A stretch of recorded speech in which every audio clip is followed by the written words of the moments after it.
नमस्कार दोस्तों, मैं घनश्याम यादव हिंदी मंजूषा चैनल में आपका स्वागत करता हूं।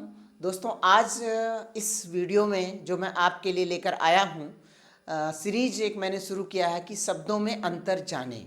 ठीक, तो आज इसी क्रम में हम शब्दों में अंतर जाने, शब्द में अंतर जानेंगे। वो कौन सा शब्द है उस पर हम अंतर जानेंगे, अभी मैं आपको बताऊंगा। लेकिन इससे पहले दोस्तों, एक रिक्वेस्ट है कि यदि आप इस चैनल पर पहली बार आए हैं तो आप मेरे चैनल को सब्सक्राइब करें और लाइक भी करें, ठीक है, और अपने दोस्तों को शेयर करें और कमेंट बॉक्स में आप कमेंट जरूर करें। और मेरे चैनल को आपको यूट्यूब पे सर्च करना है या अपने दोस्तों को बताना है तो आप उसको इंग्लिश फॉन्ट में, जो है अंग्रेजी के अक्षरों में, HINDI फिर स्पेस MANJUSHA हिंदी मंजूषा डालकर आप सर्च करेंगे तो तुरंत आपके सामने स्क्रीन पर खुल जाएगा हिंदी मंजूषा। और आप उसे सब्सक्राइब कर लें और सब्सक्राइब करने के बाद बेल आइकन को प्रेस करके घंटी को दबाना ना भूलें, ठीक है। तो आइए हम दोस्तों शुरू करते हैं। आज जो हमारा यह है शब्दों में अंतर जाने, इस पर हम किन शब्द के बारे में बात करने वाले हैं, ठीक है। तो देखिए, सबसे पहले हम बात जो करेंगे, जो हमारा टॉपिक चल रहा है, क्या है? शब्दों में अंतर जाने। शब्दों में अंतर जाने, ठीक, अंतर जाने ये चीज है जो हम ये सीरीज शुरू किए हैं। तो आज हम बात करेंगे किन किन शब्दों में हमको अंतर जानना है। देखिए, सबसे पहला है रूढ़ शब्द। रूढ़ शब्द, फिर है यौगिक शब्द है, यौगिक शब्द, रूढ़, यौगिक और योग रूढ़, योग रूढ़ शब्द, ठीक है। और क्या है इसमें? समास रूढ़ शब्द है, समास रूढ़ शब्द। इन चार शब्दों में हम अंतर जानने वाले हैं, ठीक है। समास रूढ़, योग रूढ़, रूढ़ और यौगिक शब्द, ठीक है, इनमें हम अंतर जानने वाले हैं। तो हम देखिए, सबसे पहले बात करते हैं क्या कि इनमें से जो रूढ़ शब्द है वो क्या है, और ये चारों हैं क्या? रूढ़, योग रूढ़ और समास रूढ़। देखिए, तो ये सबसे पहले बात यह है कि ये है क्या? चारों जो है ये शब्द के जो है उत्पत्ति या व्युत्पत्ति के आधार पर भेद हैं। ये सभी जो चीज़ें हैं, ये चारों जो हैं वो क्या हैं?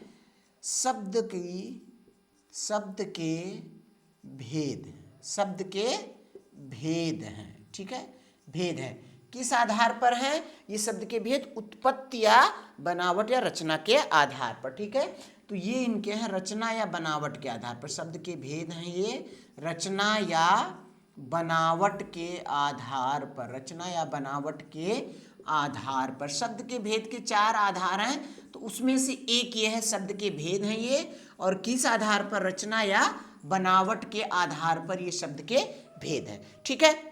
तो सबसे पहली तो बात ये हो गई कि है क्या, कि रचना या बनावट के आधार पर ये क्या है? ये शब्द का भेद है। कौन कौन सा? रूढ़ शब्द है, यौगिक है, योग रूढ़ है, या इसी को हम समास रूढ़ भी कहते हैं। भी हम इसका अंतर आपको समझा रहे हैं। आप पूरा वीडियो देखिएगा, ध्यान से देखिएगा, आपके लिए बहुत ही जानकारी वाला ये वीडियो है जिसमें आपको अच्छी जानकारी मिलेगी, ठीक है।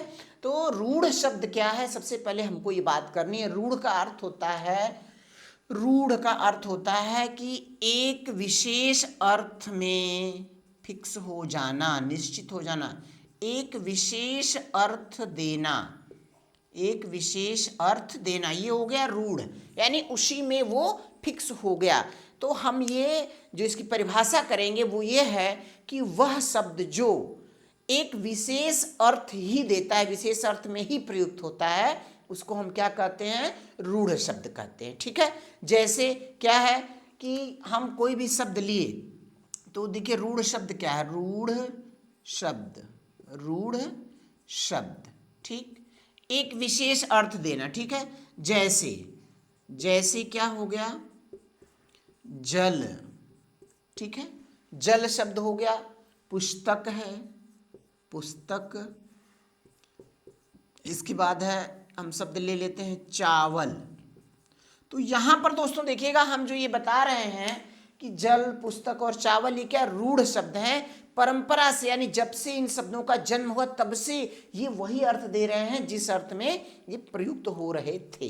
ठीक है, तो अब जैसे ही हमको चावल शब्द का ध्यान आता है तुरंत हमारे जहन में, हमारे दिमाग में ये ख्याल आ जाता है कि भाई चावल क्या है, धान को निकालने के बाद जो बनता है वो चावल है। ठीक, फिर क्या है, जल शब्द आ गया, तो जल का मतलब पानी, किसी भी तरह का जल है तो वो आ जाता है हमारे ध्यान में कि जल शब्द कहा गया तो ये इसी अर्थ में प्रयुक्त हो रहा है। तो एक निश्चित अर्थ यानी विशेष अर्थ दे रहा है, ये शब्द अपने आप में विशिष्ट अर्थ दे रहा है, तो ये हो गया रूढ़ शब्द। ठीक है, अब इसके बाद दूसरा देखिए क्या है, यौगिक। यौगिक का अर्थ क्या है, यौगिक शब्द दो शब्दों के मेल से बना। यौगिक शब्द दो शब्दों के मेल से बनता है, दो शब्दों के मेल से बनता है, दो शब्दों के मेल से बनता है। ठीक है, जैसे यानी यहाँ दो शब्द जुड़ेंगे और उन दोनों का क्या हो जाएगा, आपस में संयोग हो जाएगा। जैसे अभी देखिए क्या है, पुस्तक और इसमें जुड़ गया आलय। ठीक है, तो ये संधि यहाँ पर हो जाती है इसमें, पुस्तकालय, पुस्तकालय। ठीक, तो ये शब्द यहाँ पर क्या बन गया, पुस्तकालय बन गया। ठीक है, इसके बाद और इसी तरह से शब्द आपका बन गया राजपुत्र, राजपुत्र। ठीक, तो अब ये देखिए ये जो शब्द है, यौगिक शब्द है, इनका जिन शब्दों से बने हुए हैं उन्हीं से संबंधित उसका अर्थ होता है। जैसे पुस्तक धन आलय, तो पुस्तक तो हो गई पढ़ने वाली, आलय हो गया घर। ठीक है, तो पुस्तकालय का अर्थ क्या हो गया, पुस्तकों का घर या वह स्थान जहां बैठकर पुस्तकें पढ़ी जाती हैं। ठीक, तो ये हो गया इसका पुस्तकालय का अर्थ हो गया, यानी ये दोनों अर्थ इसमें ध्वनित हो रहे हैं। पुस्तकालय में ये दोनों पुस्तक और आलय के अर्थ निकल कर आ रहे हैं, तो ये हो गया क्या अर्थ, यौगिक हो गया। अब इसके बाद देखिए आता है योग रूढ़। योग रूढ़ शब्द क्या है, ये विशेष यहां पर है, हम इसको मिटा दे रहे हैं, योग रूढ़ शब्द। ठीक है, तो देखिए योग रूढ़ क्या है, ये भी दो शब्दों से मिलकर बनता है, योग रूढ़। ठीक, योग रूढ़ शब्द दो शब्दों से मिलकर बना, ये भी दो शब्दों से मिलकर, दो शब्दों से मिलकर ठीक बनता है, बनता है। परंतु इसमें क्या अंतर क्या है, परंतु देखिए कि यह एक विशेष अर्थ ग्रहण करता है, परंतु नया निर्मित शब्द, परंतु नया निर्मित शब्द जो दो शब्दों से मिलकर बना है, वो नया निर्मित शब्द क्या है, नए अर्थ को, अपने पुराने अर्थ को छोड़ देता है, अपने विशेष अर्थ को ग्रहण करता है, अपने विशेष अर्थ को ग्रहण करता है, अपने विशेष अर्थ को ग्रहण करता है। ठीक है, ये यहां पर है, मतलब कि दो शब्दों से मिलकर बना जो नया निर्मित हुआ वह विशेष अर्थ को ग्रहण कर लिया, उसमें रूढ़ हो गया, फिक्स हो गया। रूढ़ का शब्द हमने पहले भी बताया था, क्या हो गया, फिक्स हो जाना, निश्चित हो जाना कि वही अर्थ देगा। उसी तरह से यहां पर ही क्या है कि योग रूढ़ क्या है, दो शब्दों को मिलाया और उससे नया शब्द बना जो, तो वो नया अर्थ दे रहा है। जैसे अभी देखिए हम यहां पर बात कर रहे हैं चारपाई। ठीक, चारपाई शब्द आ गया। ठीक है, ये योग रूढ़ शब्द है। अब चारपाई का निर्माण हम देख लेते हैं, क्या, चार धन पाई, यानी इससे मिलकर ये बना। तो अब जैसे हमने यौगिक में पढ़ा था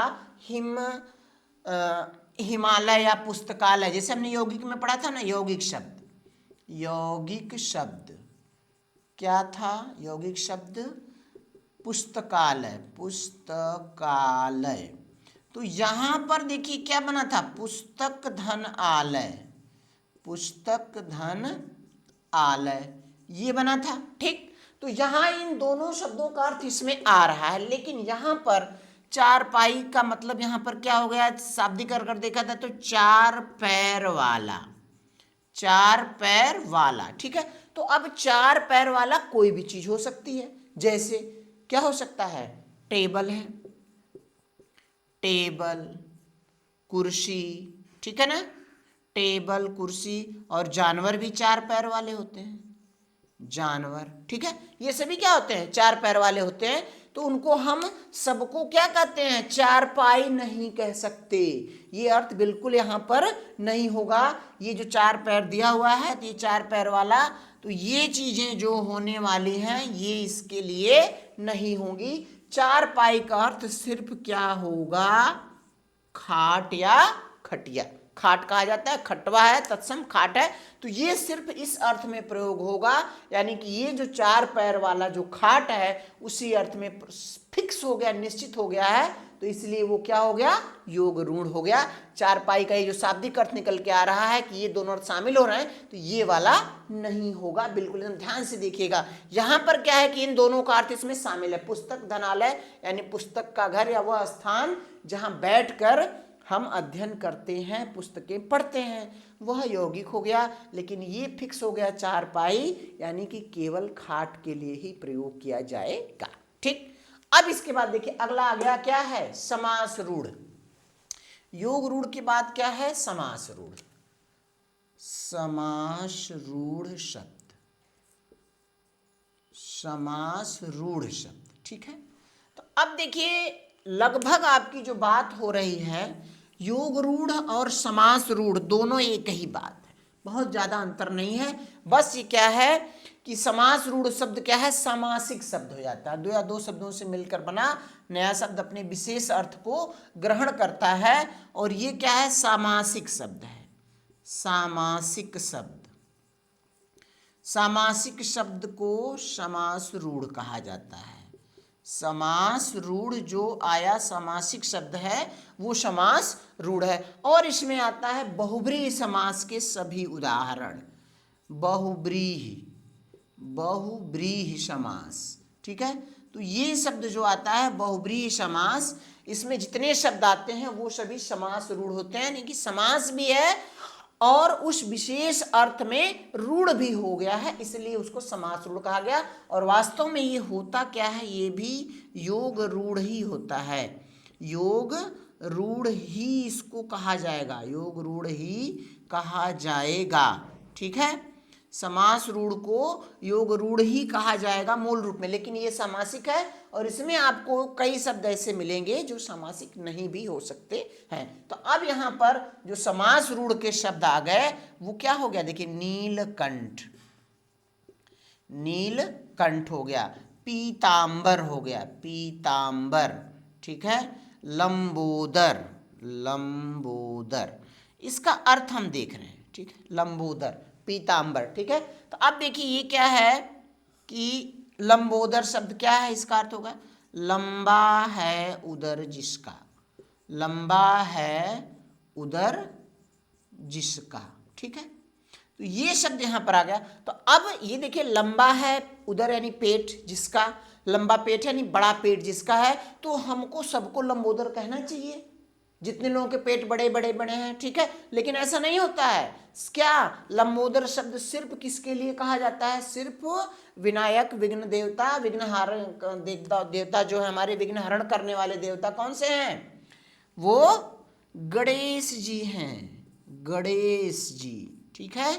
तो ये शब्द इनके लिए केवल फिक्स हो गया है कि लंबोदर कहा गया, तो उसका मतलब क्या हो गया, गणेश जी की बात ही उसमें की जा रही और किसी की बात उसमें नहीं की जा रही है।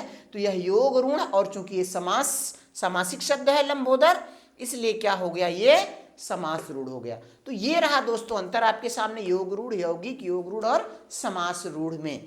तो दोस्तों आपको ये वीडियो अच्छा लगा हो तो आप इसे लाइक और शेयर भी करें और मेरे चैनल को सब्सक्राइब भी करें और अपने दोस्तों को भी इसको शेयर करें, बताएं, ताकि वो भी इस ज्ञान से लाभ उठा सके। इसी तरह की अगली वीडियो प्राप्त करने के लिए दोस्तों आप मेरा चैनल सब्सक्राइब कर लें, ताकि आपको उस पर अगली नोटिफिकेशन समय से मिल सके। धन्यवाद।